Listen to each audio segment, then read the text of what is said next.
Umulantang sa buong sansinukob ang pinaka-eskandalosong revelasyon na yayanig sa bawat hibla ng ating kasaysayan at tila isang tsunami na tatangay sa buong Malacanang ngayong gabi. Sa isang hindi inaasahang kaganapan na tila kidlat na tumama sa gitna ng katahimikan, muling nagpakita ang matapang na si Senador Bato de la Rosa habang bit-bit ang mga nagbabagang impormasyon na pilit na ibinaon sa dilim ng gabi. Ayon sa ating mga espiyang nakatago sa bawat madilim na kanto, huling-huli sa kamera ang panginginig ng mga pader ng kapangyarihan habang ang bawat pasilyo ay nababalot ng matinding kaba dahil sa muling paglantad ng tapat na kawal ng bayan sa gitna ng nagbabagang krisis. Hindi makapaniwala ang buong mundo sa nakakangilong eksenang ito kung saan sina Marcos Jr. at Boying Remulla ay tila naging mga piping estatwa matapos wasakin ng matitinding banat ni Kong Mike Abasolo sa gitna ng isang selyadong pagdidinig. Ayon sa mga saksing nasa loob mismo ng mga selyadong opisina, tila tumigil ang pag-ikot ng mundo nang isa-isang ilabas ang mga dokumentong selyado ng ginto at bakal na nagpapatunay na ang bawat hakbang ng administrasyon ay binuo lamang sa ilalim ng isang malaking kasinungalingan. Ang bawat salita ni Kong Mike ay tila nagbabagang bakal na tumutunaw sa bawat hibla ng pagpapanggap ng mga nasa itaas habang ang buong Pilipinas ay nananatiling tulala sa bangis ng kaganapang ito. Ito na nga ba ang huling kabanata ng isang matikas na paghahari o ito ay simula lamang ng isang madugong labanan sa kapangyarihan kung saan wala nang sino mang itatangi sa lupit ng tadhana at ng batas na walang kinikilalang apelyido.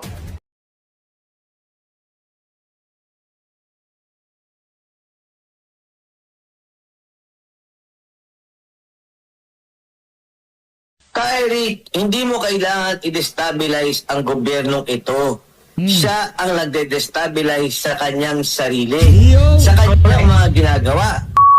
Naku, umani ho ng samot-saring komento sa mundo ng social media yung pinaplano na yan ng Pasig Court na mag-inspeksyon sa mga ari-arian ng KOJC sa Manila at Davao City. At dito rin ho sa video na to, breaking news, Senator Bato de la Rosa nagpakita sa 81 birthday celebration itong si dating Pangulong Rodrigo Duterte sa Davao City. At itong si Kong Mike Defensor, nagpa-interview ho siya dyan kay Eric sa Bigwas ng Agila. Papasadaan din ho natin yan. Pero bago yan, sa like at sa subscribe, masaya na ho tayo dyan at sa mga gusto sumali sa ating community, yung joint button nandyan lang ho sa baba. Ilan sa mga komentong nabasa ho natin sa mundo ng social media, dyan sa pinaplano na yan ng Pasig Court na mag-inspeksyon sa mga ari-arian ng KOJC sa Manila at Davao City. Ang sabi ho ng ating mga kababayan, ano ba daw hong kunik noong kinahaharap na kaso nitong si Pastor Kibuloy sa mga ari-arian ng KOJC o Kingdom of Jesus Christ. Napakalayo ho, hindi ho konektado. Yung pinambili nung mga ari-arian na yon galing sa contribution ng mga membro. Hindi galing sa maleta ni Saldico. Hindi galing sa envelope ni Saldico. Hindi galing sa kaban ng sambayan ng Pilipino. Ilan sa mga komentong nabasa natin sa mundo ng social media, bakit ba daw ho na hindi unahin itong mga korte na to na imbestigahan o inspeksyonin yung mga congressman, yung ari-arian ng mga congressman, kagaya siguro nitong si Garjola, kagaya ni Martin Romualdez, kagaya ni Jingo Luistro, kasi ho yan mga public servant yan. At di o mano, tumanggap ng maleta yan sa mga Marines. Di ba, nasa listahan sila ng mga Marines. Bakit daw ini-inspeksyon yung ari-arian ng KOJC? Gayong yaang perang pinambili dyan sa mga ari-arian na yan, galing sa mga miyembro ng KOJC. Tama naman ho yung tanong ng ating mga kababayan. Bakit hindi imbestigahan yung mga personalidad na nakakaladkad dito sa napakalaking iskandalo na to? Trilyong pisong nakawan, pero ang korte, ang pinagdidiskitahan, yung mga pribadong kontribusyon ng miyembro ng KOJC. Napakalabo ho yan mga kababayan. Comment react ho kayo dyan sa gustong gawin na yan ng Pasig Court na inspection. Ba kayo mag-i-inspect? Para saan? Hindi yan galing sa kaban na sambayanan. Hindi yan nakaw. Mula doon sa mga unprogrammed appropriation, sa insertion ng mga magnanakaw na congressman. Yaan galing sa dugot pawis ng bawat miyembro ng Kingdom of Jesus Christ. Napakalabo ho. Meron kasong kinahaharap, anak ng tokwa. Bakit hindi nyo imbestigahan yung mga testigo ni Risa Ontiveros, si alias Rene? Yun ang imbestigan nyo. Yun ang i-inspeksyon nyo. Bakit hindi nyo inspeksyonin yung mga bahay ni Garjola? Bakit hindi nyo inspeksyonin yung mga ari-arian ni Martin Romualdez sa Forbes Park? Bakit hindi nyo inspeksyonin yung mga air asset nitong si Zaldico? Bakit yung mga bagay-bagay, mga ari-arian na nakuha sa parehas at kontribusyon ng mga miyembro ng KOJC ang inyong pinagdidiskitahan. Sa bagay, matagal na hong pinagpaplanuhan ng administrasyon itong si Bangag yung mga ari-arian na yan ng KOJC. Rekta ho tayo sa pagpapakita ng ating isa sa mga sinusuportahang senador mapahanggang sa ngayong mga panahon na to dahil yung mama na yan ano ho talaga yung public service. Public servant ho talaga yan. Mula nung naging pulis yan, talagang ika nga kasangga na ho yan itong si dating Pangulong Rodrigo Duterte at sa ating nakikita, talagang ika nga hindi matatawaran ang pagsuporta at pagmamahal nitong si Senator Bato de la Rosa kay dating Pangulong Rodrigo Duterte. Panoorin ho natin ito mga kababayan. Game! Ako, kinantaan si Tatay Digong. Siyan ba to kung nasaan ka man ngayong mga panahon na to, okay na yan, huwag ka muna masyadong maglalabas Gumagana naman ang opisina niya, ano ba? Walang niya kayo. Gumagana ang opisina ni Senator Bato de la Rosa, kaya don't panic, it's organic.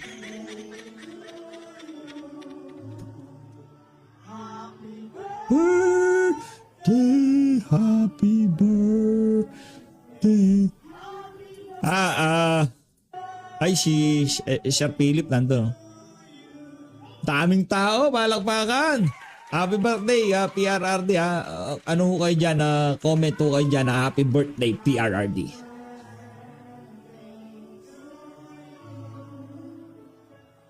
Happy birthday to you. Happy birthday.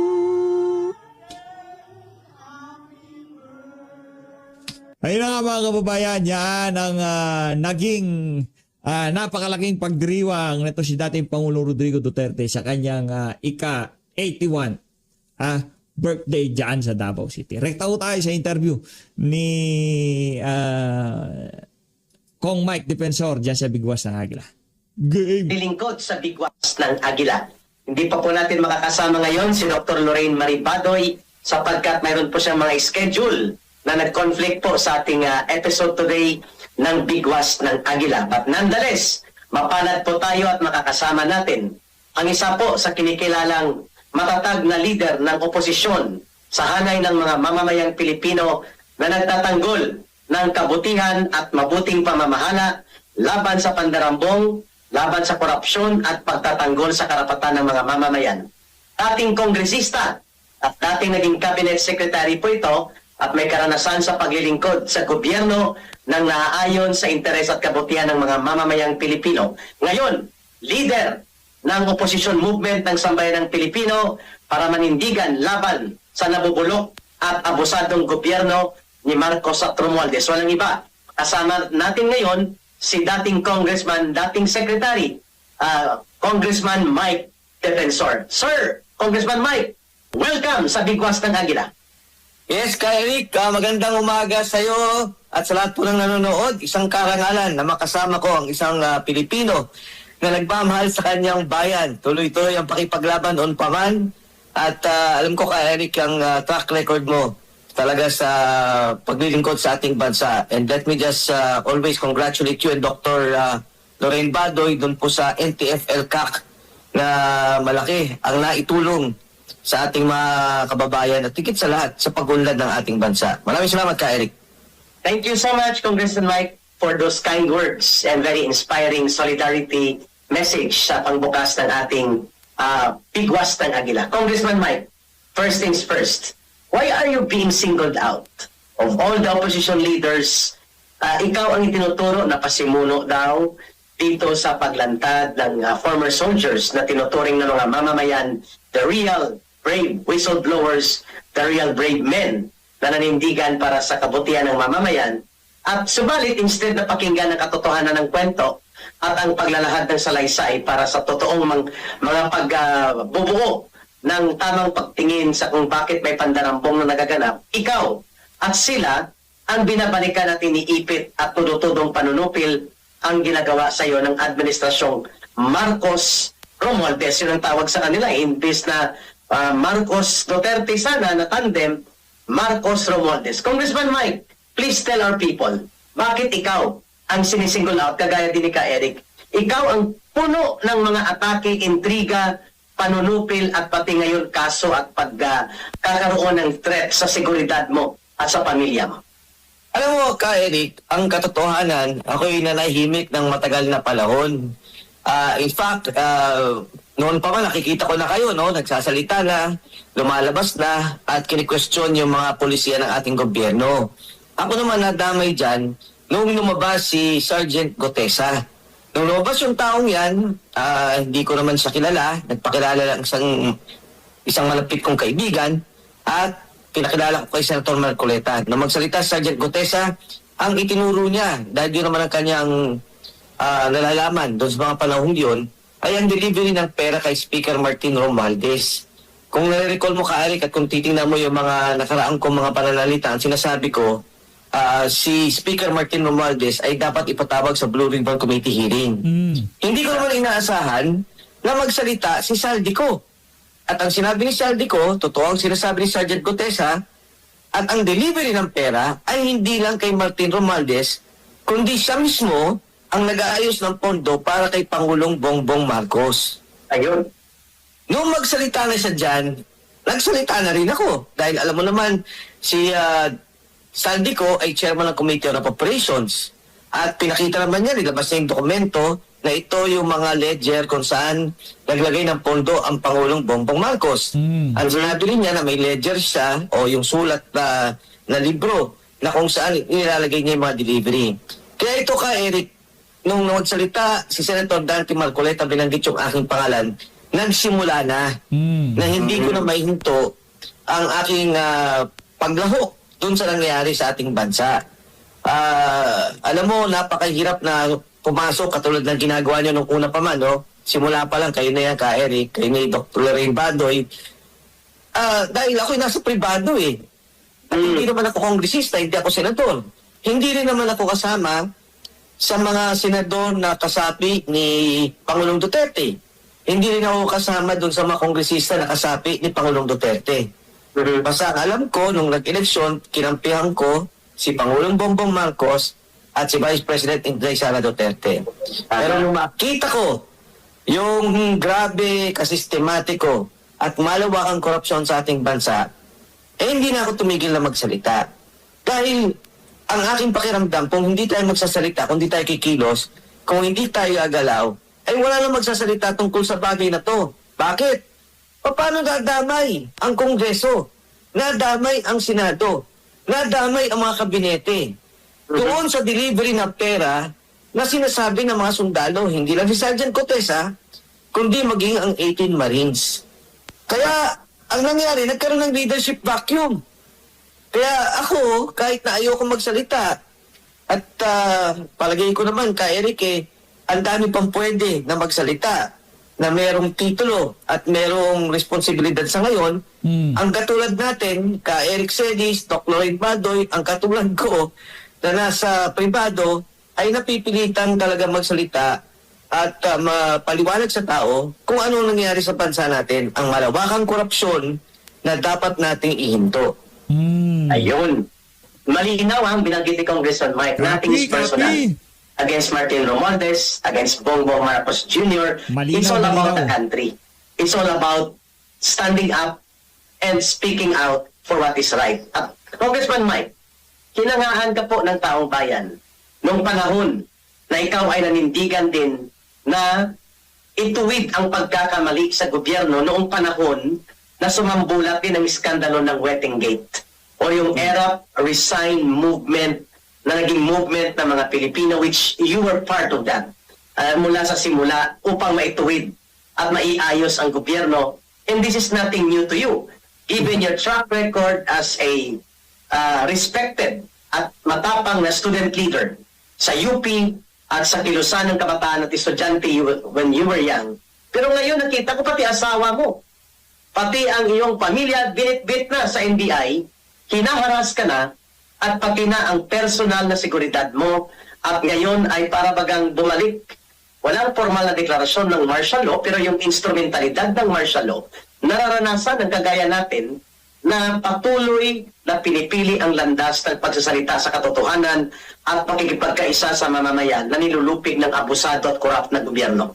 How do you find yourself right now sa ganitong kalagayan mo na pati na si misis mo ay iniintriga na at pati na ang personal, private, legitimate economic venture ng pamilya mo iniipit na hindi naman ito ginagawa ng mga iba pang gobyerno like kay Pangulong Duterte, marami siyang kritiko, pero never niyang hinapol ng personal na panggigipit at panunupil ang mga kritiko niya sa politika at sa kanyang administrasyon. Congressman Mike.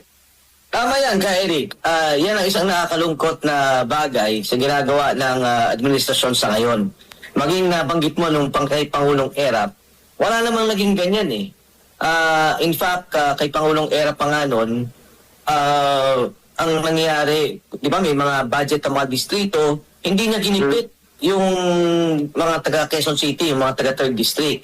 Para baga ang ibig kong sabihin, siguro, sige, kalaban ka namin sa politika, Mike, pero pagdating dito sa kinakailangan ng mga tao, ay wala kaming isasakripisyo. Hindi naman namin yan gagawin personal. At yan, I give it to President Erap yung ginawang ganyan. Mike, sa ngayon, excuse me, yes. because during that time, you were the congressman of the district. Ako ka, Eric, hindi lang congressman, pero ako ang pumirma at nag-endorse ng impeachment. Ayun, Diba? no? Oo. Mhm. So, ngayon, yung nakikita natin na ginagawa nilang panggigipit, katulad na banggit mo, kailan lang, about 1 week ago, sinara yung aming quarry operations sa Montalban, Rizal. Mga 30 ang quarry operations dyan, pero ang mga merong national license or yung MPSA, siguro mga 5 lang kami. Doon sa 5, 2 lang o 3 ang talagang nag-ooperate.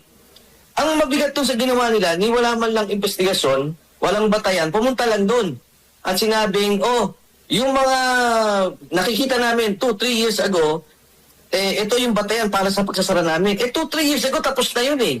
May mga issue kasi alam mo kay Eric, sa mining, every quarter nagkakaroon ng investigation. Hindi mga investigation, monitoring ang tawag. Monitoring. Pag kami nakitang mali, ayusin nyo to. Sa pagbalik ng monitoring team, ayos na. Babalik na naman, every quarter, eto may problema. After, mga problema 2-3 taon lang nakaraan. So, sinara nila kami ng biglaan. Walang batayan. Ang isa pang mabigat dyan, Eric, alam mo, hindi lang ako kumikibo. Maraming mga nag-ooperate na lokal. Binibigyan ng lisensya ng lokal. May limitasyon yan sa production. May limitasyon sa volume. Pero yan, siyempre, tinotolerate ko. Kanya-kanya lang naman yan. May hanap buhay yung mga tao. Pero ito pinapabayaan ng DNR National. Hindi na tinitingnan ng region. Hindi ako kumikibo. Para bang, itong may mga outright violation, nakitang-kita nila, wala silang ginagawa. Pero kami na wala namang violation, biglang isinara. Grabe. And I can prove that kay Eric, no, dito sa mga binabanggit ko. Ang aking kaso sa ngayon, I think ay 4. 4 na kaso, di ba? Kailan galing lang kami sa NBI din. Meron mga i-final sa amin na ako ata mga 3 eh. Si Attorney Baligot at yung 18 Marines, ang tingin kong umaapan lang 5-6. And more are coming the way Trillanes was trying to initiate a public discussion na parang pinapalabas na pangatawin niya tayo ng sunod-sunod na mga kaso at panggigipit at suportado siya. Pinupuntuhan siya, obviously, at kinukumpasan nitong gobyerno ni Marcos. Yun ba ang nararamdaman niyo rin, Congressman Mike, kasama itong mga 18 former soldiers na whistleblowers at witnesses? Yes. Alam mo ka, Eric, totoo yan. Kasi pag tinignan mo yung affidavit ng mga sundalo, ang sinabi nila nag-deliver ng pera. Nag-deliver ng pera. Di ba nung una sabi lang, hindi totoo yan, hindi kami nakikita ng ICC. Tapos ang sabi noon ni Ombudsman, ay totoo, nakita kami. Pero hindi sila 18. Di ba? Parang sinabi ni Ombudsman Remulla. So ang punto ko dito, ang sinabi ng mga tao, nag-deliver ng pera. Diba? So, ano ba yun? Nag-establish na ba ng krimen sa sinabi ng mga sundalo? Nasiraan ka na ba sa sinabi ng mga sundalo? Kasi ganun yung di ba? Ngayon, para gipitin mo sila at sabihin na invento yan o hindi yan totoo, tingin ko hindi dapat yun ang direksyon ng ginagawa na pinafaila nila. Kung ako yun, ipatawag ninyo sa Senado.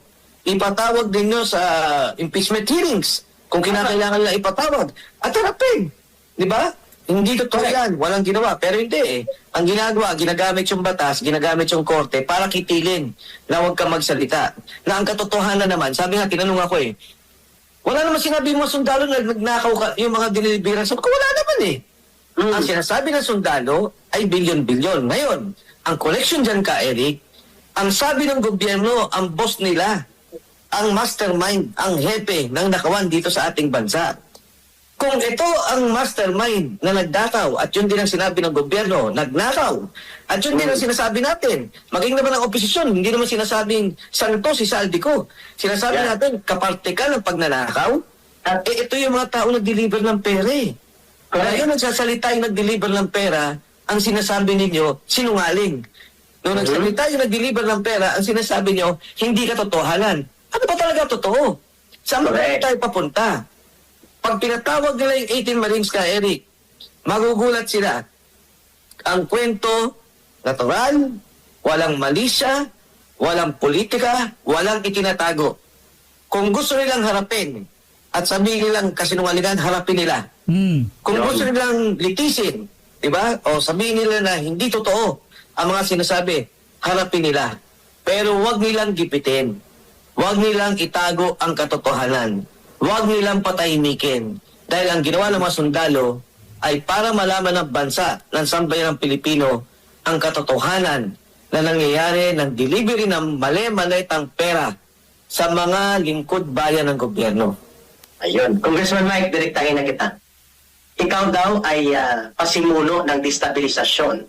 That's the way the National Marker of Marcos, at yan ang tawag sa kanya, pasensya na Congressman Mike, tagapagtahol ni Marcos, but with the cloak of official communications platform sa Presidential Communications Office. I'm talking about Claire Castro. Lahat ng yan, ang ginagawa nila Mike Defensor, destabilisasyon. Yung mga grupo na yan, yun ang na nagiging kritiko ni Pangulong Marcos, mga destabilizers. At ang isa sa likod niyan ay mga may ambisyon na agawin ang kapangyarihan kay Marcos Jr. ng mas maaga at hindi makapag-antay na pumalit sila sa 2028. Please explain yung ganyang malisyuso na intriga at mga pang-uupat na nanggagaling mismo sa opisyal na tagapagpirada ni Marcos na si Claire Castro. Eric, hindi mo kailangan i-destabilize ang gobyernong ito. Siya ang nagde-destabilize sa kanyang sarili, sa kanyang mga ginagawa.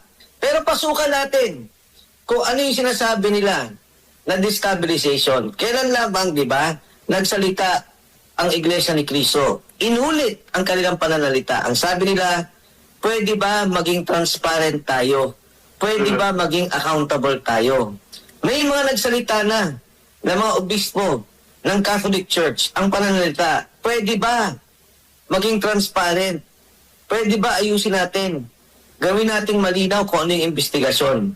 Ang daming nanawagan noon sa ICI. Ang daming nananawagan, patuloy na nananawagan sa Blue Ribbon Committee. Bakit nagagalit ang tao?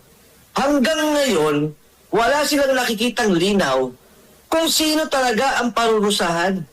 Ang nakikita ng tao ay pagtatakipan.